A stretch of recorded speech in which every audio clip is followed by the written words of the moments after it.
Con todo mi corazón que el Señor pueda alcanzarte con su gracia infinita. Deseo de todo corazón que la presencia de Dios pueda apoderarse de ti, de tu corazón, que pueda llenarte el día de hoy y que el mensaje que hoy el Señor viene a traer a través de este servidor pueda ser de bendición para tu vida. Así que, sin más que decir, vamos a aprovechar el tiempo, porque si hay algo que he aprendido es que el tiempo no es oro. Hay una frase por ahí que dice el tiempo es oro, pero el tiempo no es oro, el tiempo es vida.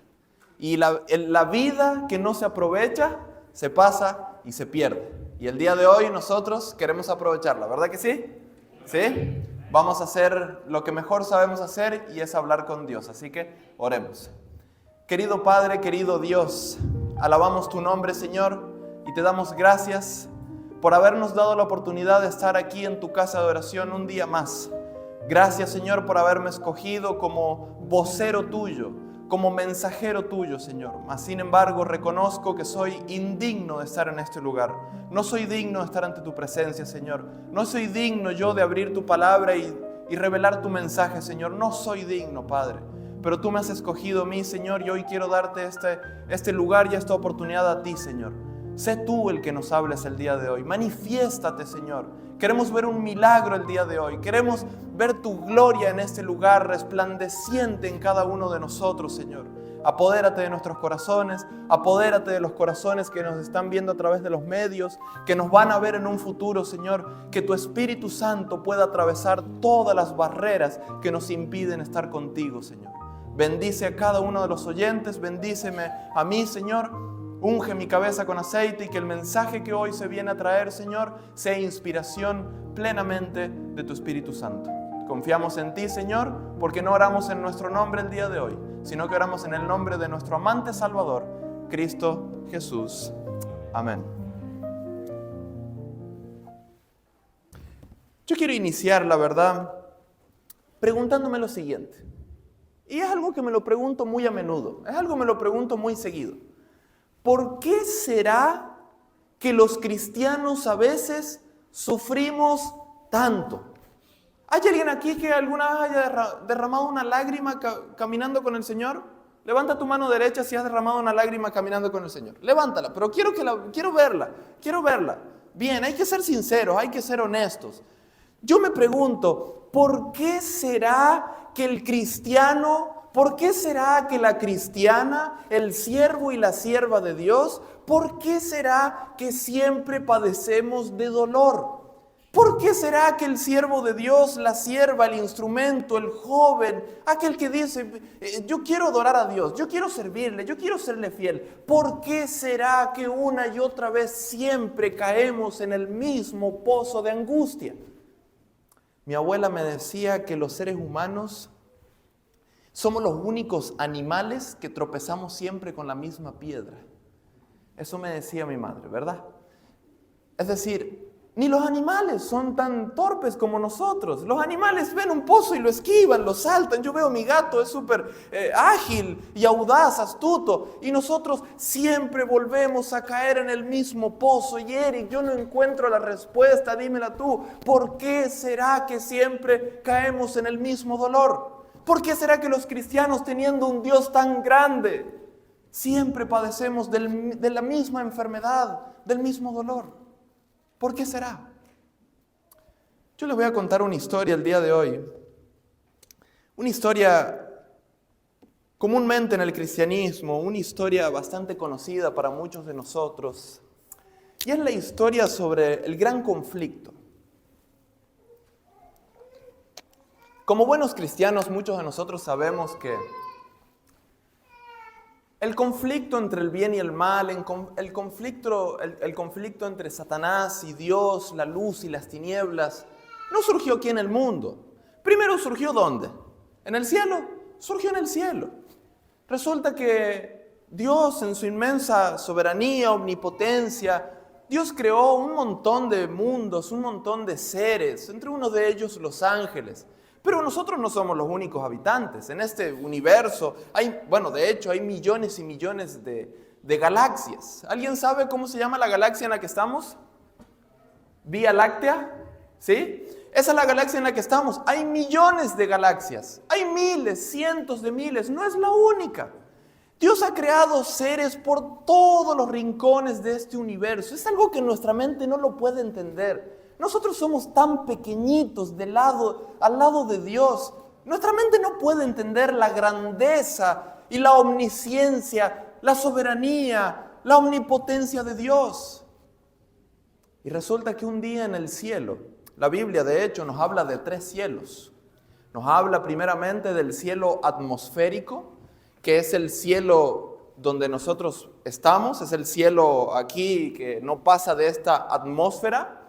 Luego encontramos el segundo cielo, que es el cielo de los astros. Ahí encontramos los planetas, las estrellas, encontramos el sol, la luna y una diversidad de maravillas que hay muchos de nosotros, ¿verdad?, que somos fanáticos de ver el cielo, ¿verdad?, con un telescopio o ver imágenes y nos quedamos asombrados con lo que Dios ha hecho. Y el tercer cielo ahí está la morada de Dios, ahí ninguno de nosotros podemos llegar por ahora, ¿verdad? Pero el tercer cielo es la casa de Dios.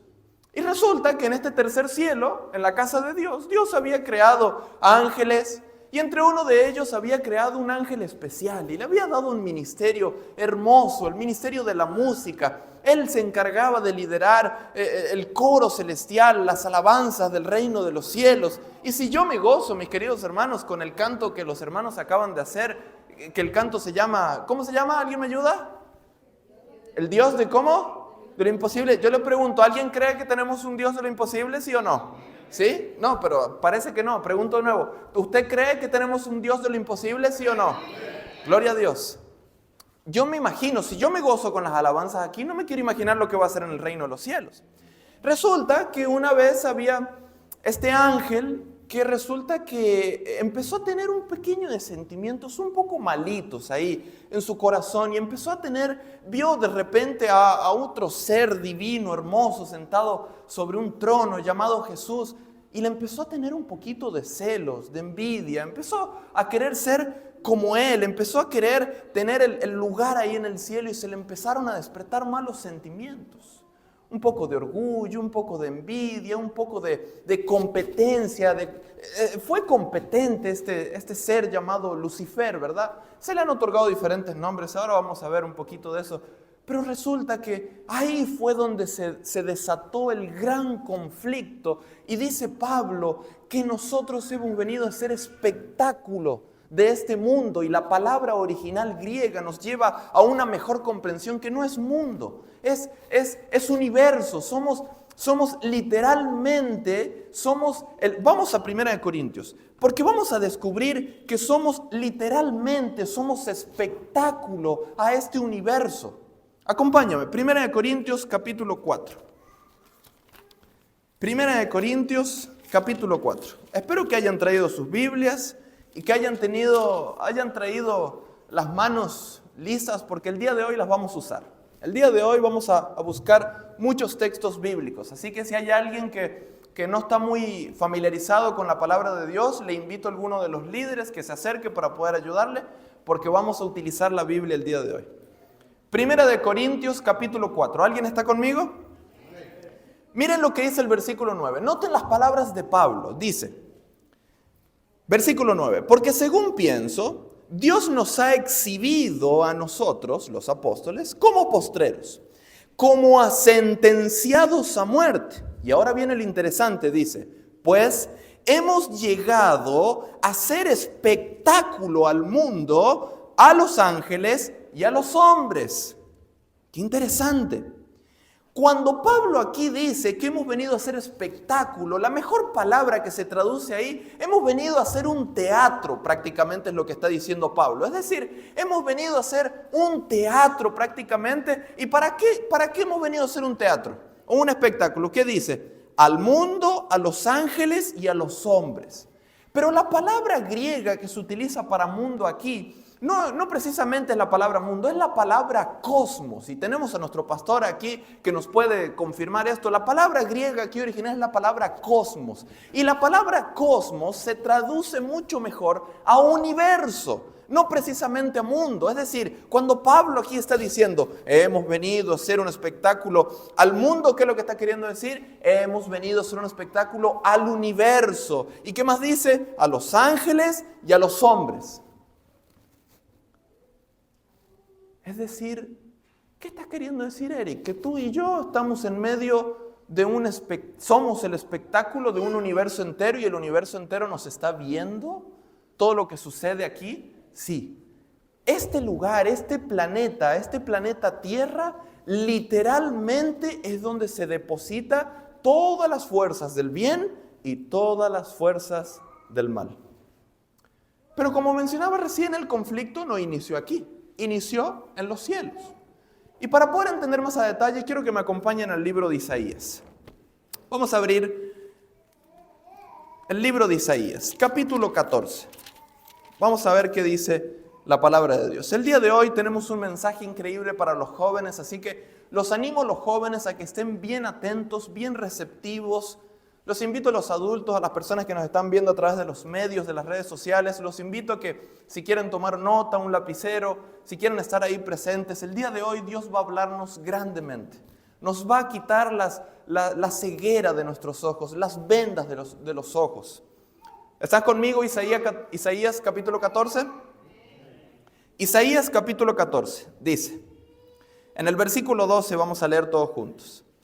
¿Cómo caíste del cielo, oh lucero, hijo de la mañana? Cortado fuiste de la tierra, tú que debilitabas a las naciones. Tú que decías en tu corazón, subiré al cielo en lo alto, junto a las estrellas de Dios, o junto a los ángeles de Dios, está queriendo decir. Levantaré mi trono en el monte del testimonio y me sentaré a los lados del norte. Sobre las alturas de las nubes subiré y seré semejante al Altísimo. Mas tú, derribado eres hasta el Sheol, a los lados del abismo. Este es un mensaje que ya lo hemos escuchado muchos de nosotros y tenemos que entender algunos aspectos. Número uno, la palabra lucero, el nombre que se le determina aquí a Satanás, en griego es Helel y significa ángel de luz, significa en griego el significado original, ¿verdad? Es decir, Satanás en el cielo era un ser creado para dar luz, para dar gloria, para llevar la gloria de Dios. Pero tristemente, aquí lo que nos dice en el texto es que él se llenó de soberbia, de arrogancia, de orgullo. ¿Y él qué quería hacer? Quería ser semejante al Altísimo. Su corazón se llenó de envidia, de soberbia, de arrogancia, sentimientos malos que a veces incluso hasta nosotros nos atrapan, entran en nosotros, tristemente. El texto también dice que subiré a los lados del norte. Les voy a dar un pequeño dato bien curioso, teológico. Cuando dice el lado del norte, en el santuario celestial, que se divide en dos partes, en el lugar santo y el lugar santísimo, el lado norte es precisamente en el lugar santísimo. Es precisamente donde está el arca del pacto, o literalmente ahí en el arca del pacto, el lado norte del santuario, es donde está el trono de Dios. Entonces, por eso es que Lucifer, Lucero, ángel de luz, quería sentarse en el lado norte. ¿Por qué? Quería sentarse en el trono de Dios. Satanás quería ser como Dios. O mejor dicho, quizás quería ser Dios, ¿verdad? Entonces, cuando dice en el versículo 15 también, derribado eres hasta el Sheol. La palabra Sheol en el hebreo se traduce mejor a sepulcro. O también llamado tumba. En Argentina le llamamos tumba, no sé cómo le llamarán ustedes, pero es sepulcro o tumba también, ¿verdad? Entonces, aquí podemos ver en el versículo 15 que este ángel ya tiene la condenación ya predicha prácticamente. Aquí dice que va a descender al abismo y hasta el Sheol, hasta la tumba, hasta la muerte. Este ángel, tristemente, pasó de ser un ángel que portaba luz, que portaba la gloria de Dios, a pasar a ser un ángel completamente caído, que llevaba tinieblas, tristeza, dolor y angustia. Y la pregunta que muchos de nosotros y los que nos están viendo en los medios, capaz que en algún momento se han hecho lo mismo. ¿Por qué será que en un lugar tan santo, por qué será que en un lugar tan divino, donde no hay pecado, a un ángel se le despertó el mal? ¿Por qué será, Eric? ¿Por qué será? Yo no lo entiendo esa parte. ¿Cómo puede ser? Dios creó, Dios habita en un lugar donde no hay pecado, donde no hay maldad, no hay transgresión. Y de repente a un ángel se le despierta pecado. Eric, yo no lo entiendo. Bueno, la realidad es que es un misterio de dónde vino el pecado. Dios nos va a revelar todos estos misterios el día que podamos estar con Él. Eso es una certeza. Vamos a tener el privilegio algún día de poder recibir sermones, no por hombres como yo o el pastor quizás. Vamos a tener el privilegio de recibir sermones por el mismo Cristo algún día. ¿Alguien tiene que decir amén por eso? Pero mientras tanto, quizás nosotros no podemos tener la respuesta clara de dónde surge el pecado. Pero lo que sí la Biblia nos revela es que Dios en su inmenso amor, un amor verdadero, Dios no crea seres humanos para obligarlos a que lo amen. Dios crea a los seres humanos libres. Quiero que le digas al de al lado, Dios te hizo libre. Quiero que se lo digas, Dios te hizo libre. Dios te hizo libre. Y ahí vamos con la primera lección. ¿Quieres escuchar la primera lección? Presta mucha atención, Dios nunca, pero nunca te va a obligar a que vengas a Él. Dios nunca te va a obligar, Dios es un caballero. Dios nunca te va a obligar a que tú camines con Él. Dios nunca te va a obligar a que lo adores. Dios nunca te va a obligar a que lo ames. Dios nunca te va a venir a obligar a que le des diezmo, a que le entregues tu vida, a que le entregues tu corazón. Dios no hace eso, Dios no obliga, Dios no manipula. ¿Sabes lo que hace Dios? Dios instruye, Dios enseña, Dios persuade, Dios te muestra cuál es la verdad. Dios te muestra cuál es el plan de salvación. Dios te muestra cuál es el verdadero camino. Dios te muestra cuál es el camino de la salvación. Él te muestra que Él es el camino, que Él es la verdad, que Él es la vida, pero Él nunca, pero nunca, jamás te va a obligar a que tú lo ames. Nunca. Porque tenemos un Dios que nos ha dado un libre albedrío y de la misma manera lo hizo con Satanás. Dios en el cielo no obligó a Satanás a que le adore. No obligó. No lo obligó en ningún momento a que Él sea adorado por todos los ángeles. Esa era una elección propia de cada habitante que estaba en los cielos. Yo le pregunto, ¿cómo se llama eso? ¿Eso se llama libertad, sí o no? Sí, y la libertad es un principio de Dios, es un don divino que Dios nos da a cada uno de nosotros.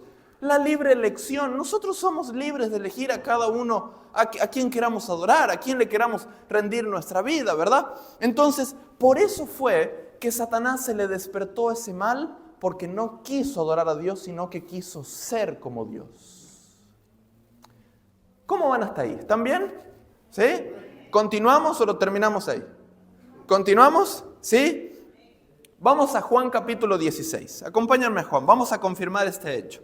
Juan capítulo 16. Tenemos un Dios que es un caballero. Y esto tiene un sentido maravilloso porque la Biblia nos demuestra que Dios es el verdadero amor. Dios es amor, dice la Biblia. ¿Por qué es amor? ¿Alguien lo cree? Dice amén. ¿Lo creen, sí o no? Dios es amor. Dios es amor, pero el verdadero amor jamás te obliga a amarlo. El verdadero amor te da la libertad de que si tú quieres lo ames. ¿Por qué? Porque Dios quiere que tengamos una relación genuina con Él. Él quiere que lo conozcamos, Él quiere que le busquemos, Él quiere que estemos cerca de Él. Miren lo que dice Juan capítulo 16 y vamos a leer el versículo 8. Juan capítulo 16, versículo 8. Aquí Jesús está hablando sobre el Espíritu Santo y dice: y cuando Él venga, hablando de que cuando venga el Espíritu Santo, Él convencerá al mundo ¿de qué cosa? De pecado, de justicia y de juicio. ¿Qué dice ahí? ¿Que el Espíritu Santo manipulará al mundo para que entienda que es un pecador? No, la Biblia dice que Él convencerá. ¿Cuál es un sinónimo de convencer? Persuadir. Lo que hace el Espíritu Santo es persuadirte. El Espíritu Santo va a venir y te va a mostrar la verdad. Te va a revelar cuál es el camino a la salvación. Pero la decisión las tomas tú. Vamos a ver otro ejemplo. Juan capítulo 5, versículo 40.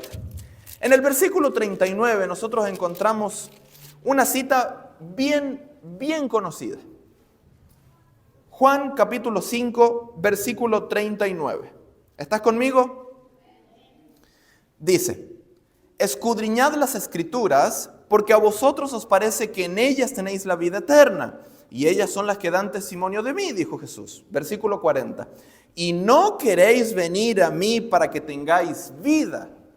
¿Qué significa eso? ¿Que Cristo estaba obligando? No, los fariseos aquí, los judíos, tenían la oportunidad de elegir si querían seguir escudriñando las Escrituras, si querían acudir a Cristo, pero aquí vemos que Cristo tampoco obliga a nadie. Y así podríamos ver cientos de miles de ejemplos. Y la única realidad, mi querido hermano, es que la verdadera libertad no se trata de hacer lo que quieres, no se trata de hacer lo que nosotros queremos, se trata de hacer lo que es obediente a nosotros, pero libremente. Se trata de que nosotros elijamos a quién adorar. Se trata de que nosotros elijamos a quién seguir, a quién servir, a quién amar, a quién entregarle nuestra vida. De eso se trata. Y Satanás en el cielo tenía la misma libertad que tenemos tú y yo.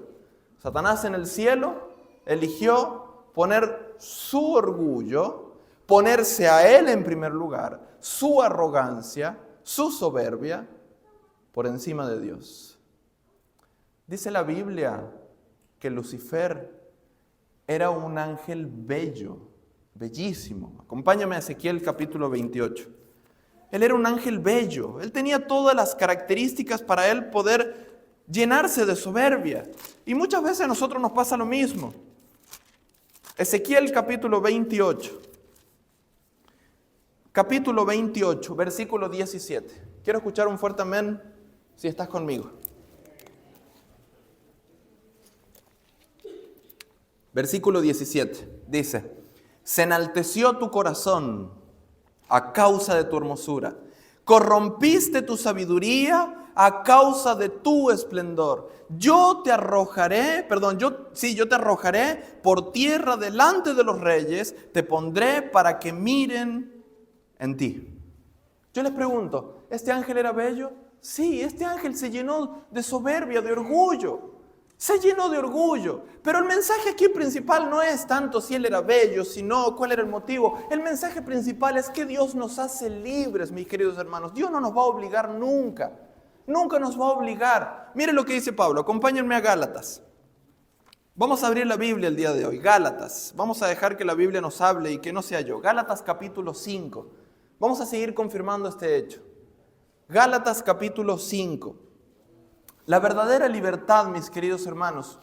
Les voy a dar un ejemplo. Imagínate que tú vas al médico porque estás enfermo y de repente el médico viene y te dice: no, tú tienes una gripe muy severa, entonces ahora te voy a dar este remedio, tienes que tomarlo, cada 8 horas tienes que tomarlo. Yo le pregunto, ¿el médico te dice, te obliga a que lo tomes? No, tú lo tomas si quieres. Si quieres tomarlo, lo tomas. Si no lo quieres tomar, no lo tomas. Entonces, ¿qué queremos entender con esta analogía? Que Dios actúa de la misma manera. Dios nunca nos va a obligar a que le sirvamos. Dios nunca nos va a obligar a que andemos con Él. Miren lo que dice Pablo. Gálatas capítulo 5, versículo 13. ¿Están conmigo? Porque vosotros, hermanos, a la libertad fuisteis llamados. Yo les pregunto, ¿fuimos llamados a la libertad, sí o no? Sí. ¿Qué más dice? Solamente que no uséis la libertad como ocasión para la carne. No uséis la libertad como ocasión para tus deseos humanos. Es decir, Dios nos hace libres, pero no nos obliga. ¿Y qué más hace Dios? ¿Qué más hace la palabra? ¿Qué más hace el Espíritu Santo? Te aconseja que no vayas por el mal. Porque Dios sabe muy bien que el mal trae dolor. Dios sabe muy bien que el mal te lastima. Dios sabe muy bien que el mal te destruye. Dios sabe muy bien que el pecado va a acabar contigo tarde o temprano. Entonces, por eso mismo Dios te aconseja, te persuade para que tú tomes las mejores decisiones de tu vida. Eso es lo que Dios quiere hacer. Ahora, yo me pregunto, ¿por qué será que Satanás no eligió ese camino del bien. Bueno, como dije recién, él se llenó de orgullo y se llenó de soberbia. Y ahí te va la segunda lección. Un corazón que está lleno de sí mismo nunca puede ser lleno de Dios. Si tú eres el primero en tu corazón, créeme que Dios no puede habitar ahí.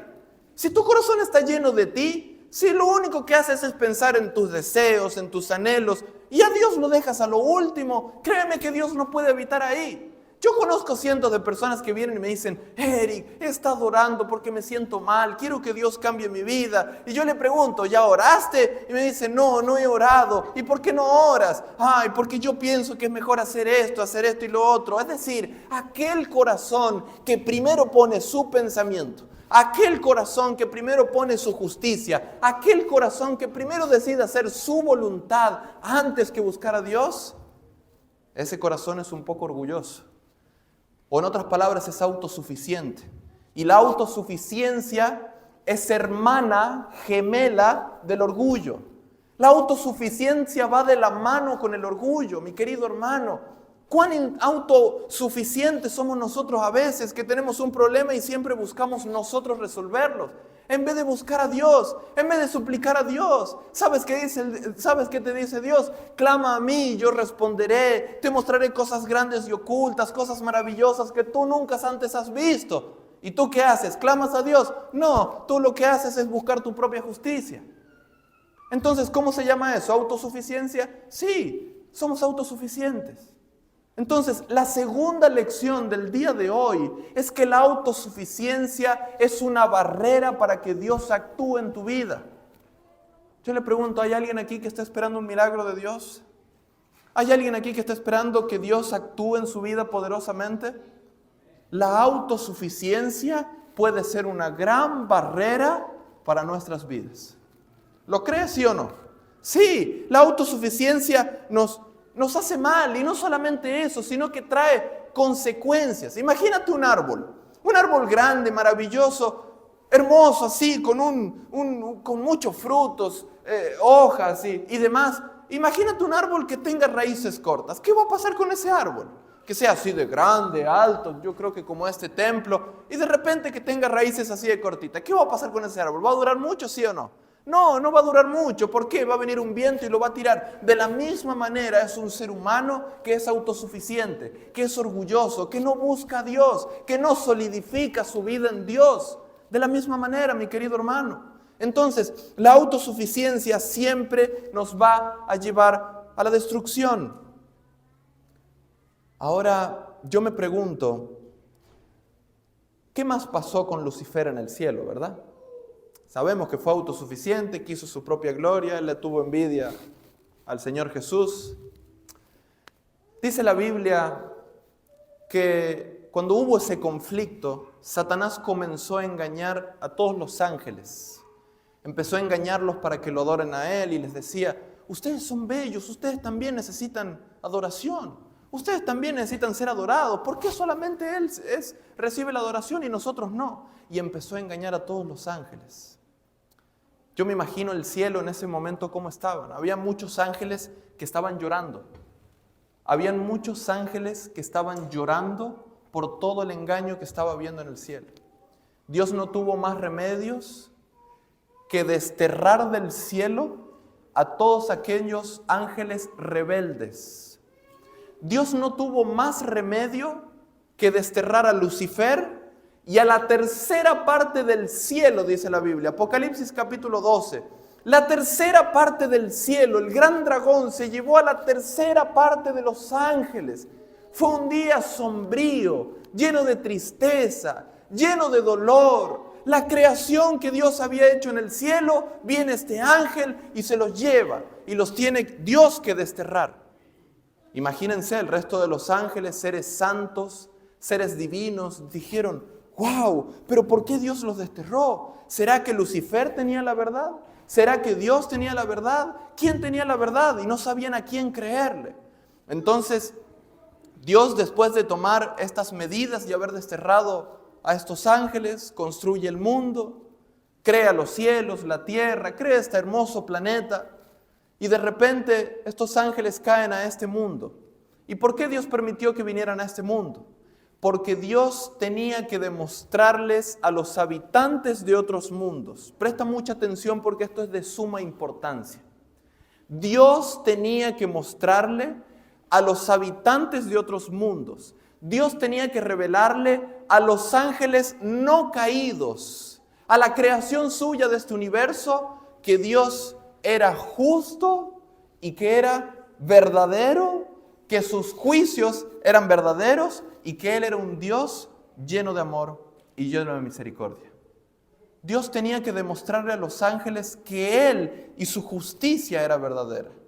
Entonces los ángeles, al quedar confundidos en ese momento, tuvieron que ver cuál era el carácter de Satanás verdaderamente, porque estaba engañando. Los ángeles eran seres santos y no podían distinguir entre el bien y el mal. Nosotros hoy lo podemos distinguir porque el mal mora entre nosotros, pero los ángeles no, ellos eran seres santos. Y de repente Dios, después de haber creado este mundo, entró Satanás a este mundo, entró en la serpiente, engañó a Adán y a Eva, y resulta que Eva fue y comió del fruto, infringió la ley de Dios, entró el pecado en este mundo, y ahí fue donde se corrompió todo. Y ahora es donde muchos nos iremos a preguntar, wow, Eric, ¿será que somos un experimento entonces? ¿Será entonces que Dios no nos ama verdaderamente y que Dios permitió todo esto? Dios nos creó simplemente para que otros seres puedan ver quién era Satanás. Esa no es la respuesta correcta. Esa no es la respuesta correcta. ¿Sabes qué dice la Biblia? Dios dice que Él es amor.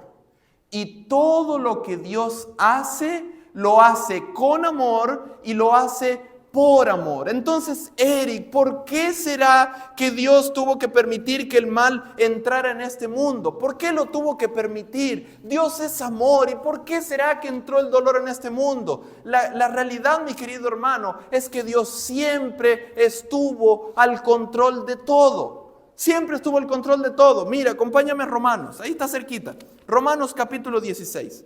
Romanos capítulo 16. No hay absolutamente nada que se le escapa a Dios. Nada. Romanos capítulo 16. Acompáñame. Vamos a ver, ¿por qué será que Dios nos creó sabiendo todo lo que pasaría en este mundo? ¿Por qué será que Dios nos creó? El día de hoy vamos a salir con el corazón lleno de gozo, porque vamos a ver el poder de Dios a lo largo de estos 6,000 años de trayectoria. Romanos capítulo 16, ¿están conmigo? Noten lo que dice Pablo al final de la carta a los romanos. Versículo 25 dice: y al que puede confirmaros, según mi evangelio, dice Pablo, y la predicación de Jesucristo, según la revelación, y ahora viene lo importante, del misterio que se ha mantenido oculto, ¿desde cuándo dice? Desde tiempos eternos. Alabado sea el Señor. Había un misterio eterno, pero miren cuándo se manifiesta. Noten el versículo 26. Pero ha sido manifestado ¿cuándo? Ahora, y que por las escrituras de los profetas, según el mandamiento de Dios eterno, se ha dado a conocer a todas las gentes para que obedezcan a la fe. ¿De qué se trata ese misterio oculto que dice Pablo? ¿De qué se trata de ese misterio oculto de Jesucristo que se ha mantenido oculto desde tiempos eternos, mi querido hermano? ¿Sabes qué quiere decir? Que Dios ya tenía el plan de salvación para tu vida desde la eternidad. Eric, ¿cuánto quiere decir eso? ¿1000 años? No. ¿1,000,000 de años? No. ¿10 millones de años? Tampoco. 100,000 millones de años? Tampoco, mi querido hermano. Si nosotros le ponemos un número, ¿desde cuándo ya estaba el plan de salvación? Estamos limitando a Dios, porque la Biblia dice desde tiempos eternos. Es decir, Dios desde la eternidad ya sabía que te iba a formar a ti, desde la eternidad ya sabía que ibas a ser formado en el vientre de tu madre, y desde la eternidad ya sabía que te iba a revelar ese plan de salvación. Desde la eternidad ya lo sabía. Desde la eternidad. Él ya sabía el nombre que se te iba a otorgar. Él ya sabía la altura que ibas a medir. Él ya sabía cómo iba a ser tu nombre, tu apellido, tu edad, tu DNI, tu ID, todo. Dios ya sabía absolutamente todo de ti. La palabra de Dios nos revela que todo lo que Dios hace, lo hace por y con amor. Dios se deleita en crear. Una de las mayores necesidades de Dios es crear, es expandir su amor. Y cuando digo necesidad, no porque Dios necesite algo, porque Dios es autosuficiente.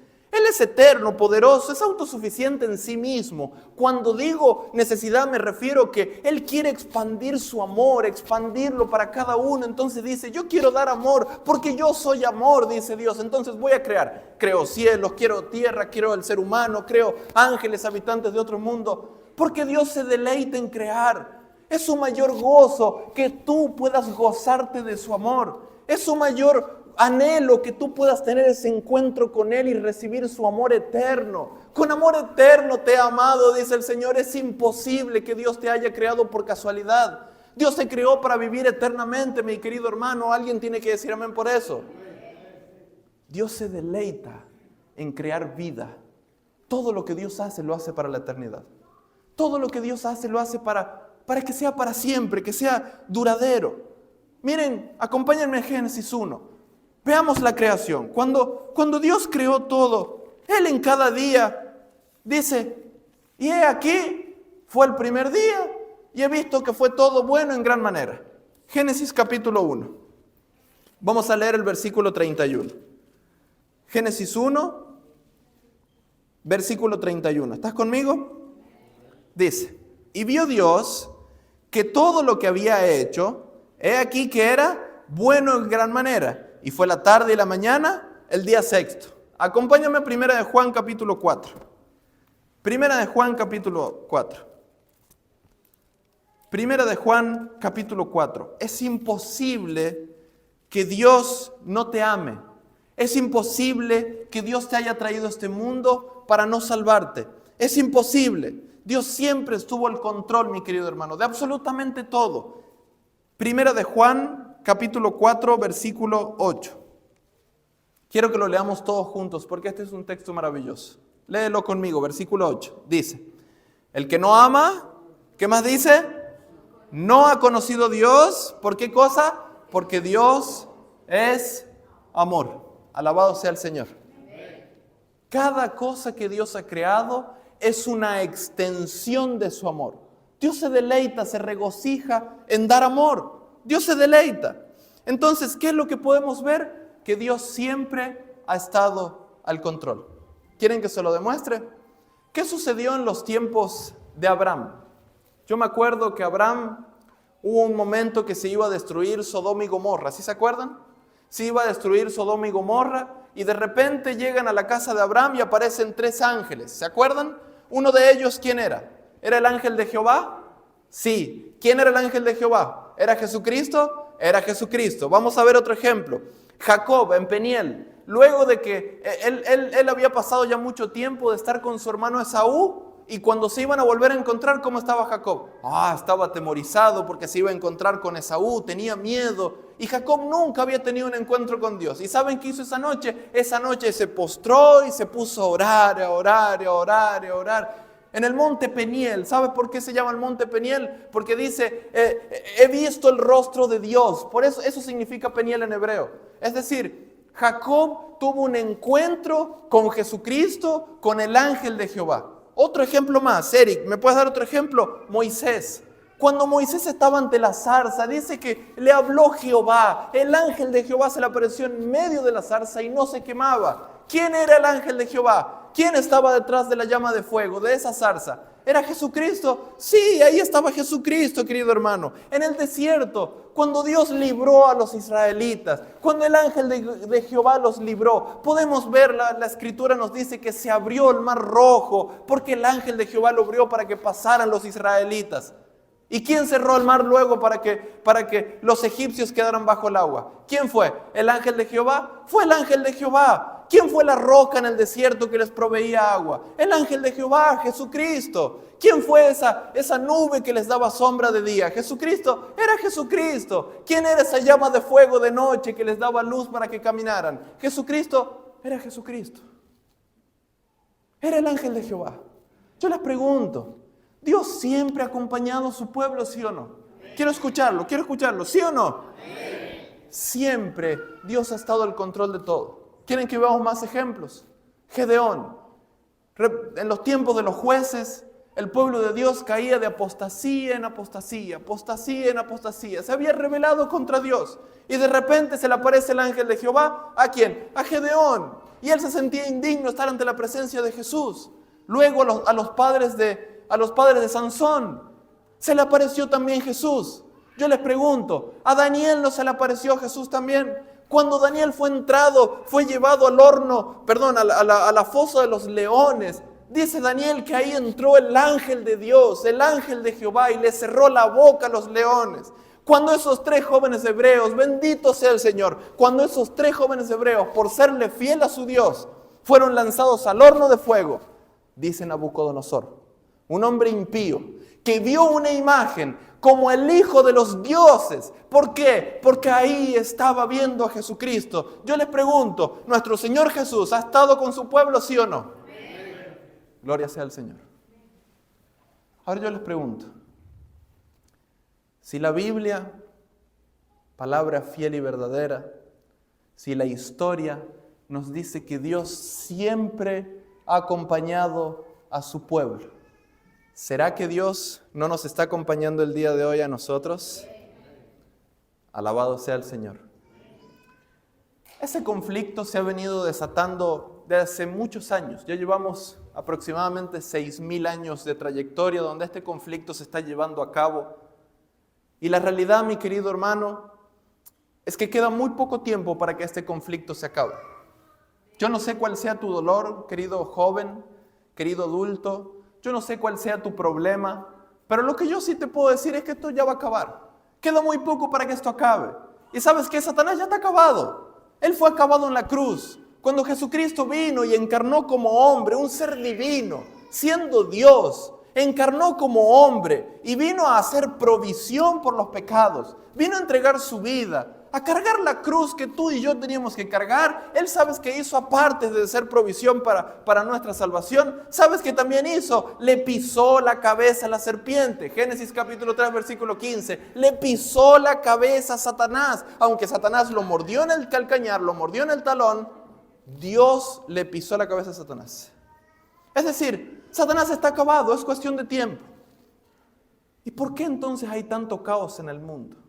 ¿Por qué será que hay tanto dolor en este mundo? ¿Por qué será que hay tanto sufrimiento en este mundo todavía? Si Satanás ya está acabado, ¿por qué será? Muchos nos podemos preguntar, Eric, ¿por qué Dios no destruye a Satanás de una vez? En la cruz, el carácter de Satanás ya fue revelado ante el cielo. Los ángeles del cielo ya pudieron ver que el mismo Satanás crucificó a Jesús. Entonces nosotros podemos decir, Eric, ¿los ángeles ya vieron el carácter? Sí, ya vieron el carácter de Satanás. ¿Los habitantes de otro mundo, de los otros mundos, ya vieron el carácter de Satanás? Ya lo vieron. Eric, ya está entonces. ¿Por qué no va y lo destruye de una vez por todas y se acaba? Él, el rey del pecado, la raíz del pecado en este mundo, ¿por qué no lo destruye? Porque si Dios tuviera que destruir a Satanás por ser pecador, también te tiene que destruir a ti y me tiene que destruir a mí. Dice la Biblia que Dios es lento para la ira y es grande en misericordia. Y dice la Biblia también que Él está prolongando su misericordia para que tú te arrepientes. Dios está extendiendo su misericordia para que tú te entregues a Dios, para que tú aceptes el plan de salvación, para que tú aceptes caminar con Él, para que tú aceptes a Cristo como tu Salvador. Y el día que tú lo aceptes como tu Salvador, ¿sabe qué va a pasar? Tu nombre estará escrito en el libro de la vida del Cordero, y cuando este mundo se acabe, Cristo va a venir en las nubes y te va a venir a buscar. ¿Por qué? Porque tu nombre estará escrito en el libro de la vida del Cordero. Alabado sea el nombre de Dios. Entonces, la pregunta es, ¿por qué hay tanto mal? Bueno, Satanás sabe que tiene muy poco tiempo y este conflicto está a punto de terminar. Entonces, hoy está depositando sus fuerzas en este mundo. Satanás deposita todas sus fuerzas en los jóvenes hoy en día, en los matrimonios, en aquellas personas que quieren hacer el bien. Deposita todas sus fuerzas ahí para destruirlo. Y ahora que nos estamos aproximando al trayecto final de este sermón, quiero demostrarles, quiero desenmascarar al mismo Satanás hoy con la Biblia. Quiero que me acompañes a Efesios capítulo 6. Efesios capítulo 6. Vamos a ver que la Biblia nos revela cómo actúa Satanás en este mundo. La Biblia nos revela cómo Satanás actúa en cada uno de nosotros, en este mundo, para la destrucción del ser humano. Efesios capítulo 6. ¿Cómo van hasta ahí? ¿Están bien? ¿Sí? ¿Se está entendiendo el mensaje? Efesios capítulo 6. A partir del versículo 10, vemos que Pablo nos habla la armadura de Dios, pero nos da unas características de cómo actúa Satanás. Lee conmigo. Versículo 10 en adelante dice: por lo demás, hermanos míos, fortaleceos en el Señor y en el poder de su fuerza, vestidos de toda la armadura de Dios, para que podáis estar firmes contra las acechanzas del diablo. Y ahora viene lo interesante. Porque no tenemos lucha contra carne ni sangre, o en otras palabras, no tenemos lucha contra los seres humanos, sino contra principados. Ahora vamos a ver quiénes son los principados. Contra las potestades, contra los gobernadores de las tinieblas de este siglo, contra las huestes espirituales de maldad en las regiones celestes o en las regiones celestiales. Bien, ¿quiénes son los principados? La palabra griega aquí para principados en el versículo 12, la palabra griega es archai y se refiere a espíritus demoníacos que trabajan en lo que es en la alta jerarquía de las naciones de este mundo. Por ejemplo, este tipo de demonios son ángeles caídos que hoy gobiernan, pertenecen al gobierno de Satanás. Estos demonios, las potestades, archai, son aquellos demonios que influyen en los líderes de las naciones, en los políticos, para llevar a la humanidad por un camino de perdición. Así actúan los principados. Bien. ¿Qué más dice? ¿Qué dice? Contra potestades. ¿Quiénes son las potestades? La palabra griega es la palabra exousiai. Exousiais son aquellos poderes o autoridades, una vez más, son ángeles caídos, que ellos trabajan especialmente en ideologías o en grupos corruptos más pequeños en este mundo. Es decir, ellos se encargan de trabajar en las creencias sociales de los países, de las naciones. Ellos influyen a través de los medios, de las músicas, para poder contaminar al ser humano y que no se acerque a Dios. Y que no se acerque a Dios. Pero vamos a seguir leyendo. ¿Qué más dice? Contra potestades, ¿qué más dice? Gobernadores de las tinieblas. Estos gobernadores de las tinieblas, la palabra griega es cosmokrator tous escotos. ¿Quieres decirlo por mí? No, mejor no, ¿verdad? Estos gobernadores de las tinieblas son aquellos líderes demoníacos que lideran las huestes celestiales para atacar directamente contra este mundo como un ejército. Hay una vida espiritual, querido hermano, que nosotros no podemos ver. Que gracias a Dios, aquí hay millones de ángeles que no podemos ver, que nos están cuidando. Pero si Dios quitara su protección, estos ángeles nos devoran. Es decir, si tú respiras el día de hoy, si tú tienes vida, no es por ti mismo, es porque Dios te está dando la vida y te está cuidando del mal en este mundo. Alabado sea el Señor, dice la palabra de Dios, que Él es el dador de la vida y que Él la sustenta también. ¿Qué más dice la Biblia aquí? Gobernadores de las tinieblas y ¿quién más? Contra huestes espirituales. Interesante. No voy a leer la palabra griega porque es más compleja que las anteriores. Pero ellos pertenecen al tribunal satánico. Ellos pertenecen al tribunal satánico donde se lleva la toma de decisiones para la destrucción de este mundo. Pero ¿sabes qué más dice la Biblia? Ahora sí, ya para ir finalizando. ¿Sabes qué dice la Biblia? Acompáñenme a Colosenses capítulo 2. Colosenses capítulo 2, versículo 15. El Evangelio se trata de buenas nuevas. El Evangelio se trata de buenas noticias. ¿Nos puede aterrar saber de que hay mal en el mundo intentando destruirnos? Sí. Pero el Evangelio se trata de buenas noticias. Se trata de que existe un Dios. Se trata de que existe un Salvador que vela y pelea por ti. Que vela y pelea día y noche para que tú te salves, para que tú puedas vivir eternamente. Pero la clave es caminar de la mano con ese Salvador. La clave es tomar de su mano y vivir con Él para siempre. Esa es la clave. Pero vamos a ver qué es lo que hizo este Salvador. Colosenses capítulo 2, versículo 15 dice: y despojando a los principados y a las potestades, los exhibió públicamente, triunfando sobre ellos en la cruz. Alabado sea el Señor. Cuando Cristo murió en la cruz, ¿qué es lo que dice la Biblia que hizo? ¿Qué es lo que dice? Despojó ¿a quiénes? A los principados, a las potestades, a las huestes de las tinieblas, ¿sí o no? ¿Y qué más dice? Triunfando sobre ellos. Dios triunfa. Dios triunfa sobre el mal. Alabado sea el Señor. Entonces, lo que nosotros podemos entender es que a nosotros, tristemente, nos tocó vivir la parte más dura de este mundo. Es la realidad. Nos tocó vivir la parte más tristeza, de mucha tristeza, de dolor, de angustia. Pero ¿sabes qué también dice la Biblia? Que a los que crean en Jesús, que los que tomen la mano de Dios, que los que acepten a Cristo como su Salvador, ¿sabes qué dice la Biblia? Ellos verán a Dios cara a cara. Ellos van a vivir por una eternidad, dice la Biblia. Para ellos ya no existirá más dolor. Para ellos no existirá más tristeza.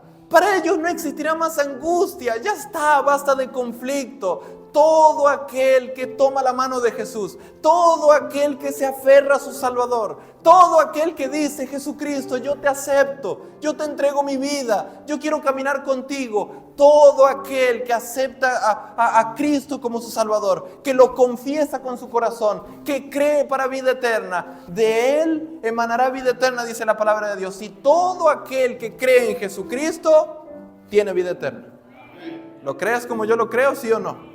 Cristo ya venció, mi querido hermano. Este conflicto está a punto de acabar. Satanás ha hecho mucho caos y dolor en este mundo. Sí, es una realidad. Nos ha tocado vivir el dolor. Nos ha tocado. Pero aquellos que hemos pertenecido a este mundo, dice la Biblia que nos tocará vivir los mejores momentos en el reino de los cielos. Y será por una eternidad. Los ángeles tienen un ministerio en el cielo. Ellos trabajan en el cielo. Pero nosotros, cuando estemos en el reino de los cielos, no. Nosotros vamos a vivir para siempre una vida de plenitud, de gozo, de eternidad, sin dolor, sin angustia. Los ángeles nos van a servir también y nosotros vamos a acudir delante del trono de Dios y nos vamos a regocijar adorando a Dios. Alabado sea el Señor. Este conflicto está a punto de acabar. Y en Efesios capítulo 6, luego de que habla de estas entidades demoníacas, Dios nos da las claves para poder vencer al mal. Dios nos da el escudo de la fe. Dios nos da su palabra. Dios nos da todas las herramientas para que podamos vencer. Nos da la oración. Él nos da la verdad. La verdad dice que la verdad no solamente es cuestión de creerla, no es solo de aceptarla, sino es cuestión de adoptarla en nuestra vida. No solo tenemos que escucharla, sino tenemos que introducirla en nuestro corazón. Tenemos que buscar el arrepentimiento de Jesús. Tenemos que decir: Señor, soy pecador, pero perdóname. ¿Sabes qué dice la palabra de Dios? Que si tú confiesas tus pecados, Él es justo y fiel para perdonarte y para limpiarte de toda maldad. Cuenta una historia de un soldado romano que un día iba a ir al ejército y resulta que Él tenía su armamento, un escudo grande, así como lo describe la Biblia. El escudo de la fe es un escudo que te cubre de aquí a aquí. Y cuenta una historia que este soldado romano un día iba a la guerra y dice: yo no voy a llevar este casco, es muy grande, está muy pesado, es de hierro. Tampoco voy a llevar este escudo, porque está muy pesado, está muy grande. Y lo tira y se va a la guerra. Y ese día estaba en la guerra y de repente le vuela una flecha por la cabeza y le cortó un poco los pelos. Y de repente que viene una lanza y lo atraviesa en el medio del pecho. Ese soldado murió. Así somos tú y yo, mi querido amigo. Cuando nosotros no nos revestimos de la armadura de Dios, así somos tú y yo. Cuando nosotros no buscamos a Dios a través de su palabra, así somos tú y yo. Cuando nosotros negamos a Dios, rechazamos a Dios, cuando nosotros en cada mañana no nos rendimos a Él, no lo buscamos, no meditamos en el Evangelio, en su sacrificio en la cruz, cuando nosotros no oramos y no le rendimos nuestra vida, somos como ese soldado desarmado. Somos como ese soldado que está dejando la armadura a un costado. Lo curioso es que este soldado no murió por falta de armamento. Este soldado murió porque ignoró el armamento. La pregunta es: ¿tú quieres perderte en esta vida? Si tú te pierdes, no va a ser por falta de armamento. Si tú te pierdes, es por haber tirado las armas a un costado. Dice la palabra de Dios que esta es la espada. Y un soldado no puede ir a la guerra sin la espada. ¿Quieres vencer, mi querido amigo? Aquí encuentras a Dios. Aquí encuentras a tu Dios. Aquí encuentras a tu Salvador. Escudriñad las Escrituras, dijo Jesús, porque ellas son las que dan testimonio de mí. Si tú rechazas a Dios, tú probablemente te vas a perder. Te vas a perder. Pero no te vas a perder porque Dios quiere que te pierdas. Porque Dios quiere que te salves. Dice la Biblia que no, Jesucristo dice: no he venido a condenar al mundo, he venido a salvar al mundo. Dios no ha venido a condenarte, ha venido a salvarte. Pero si tú lo ignoras, si tú lo rechazas, tú estás quitándote la armadura. La pregunta es: ¿qué quieres hacer a partir de hoy en adelante? ¿Quieres vencer todo el dolor y la angustia de este mundo? ¿Quieres quedarte aquí en este mundo y perderte? ¿O quieres ir mejor a vivir una eternidad junto a nuestro Señor Jesucristo? ¿Quieres vivir una eternidad llena de gozo, llena de felicidad, donde no habrá tristeza, no habrá dolor, no habrá vejez, no habrá trabajo, no habrá angustia? Veremos a Dios cara a cara y nuestras vidas serán completamente transformadas. Yo les pregunto, ¿hay alguien en este lugar que quiere conocer el reino de los cielos?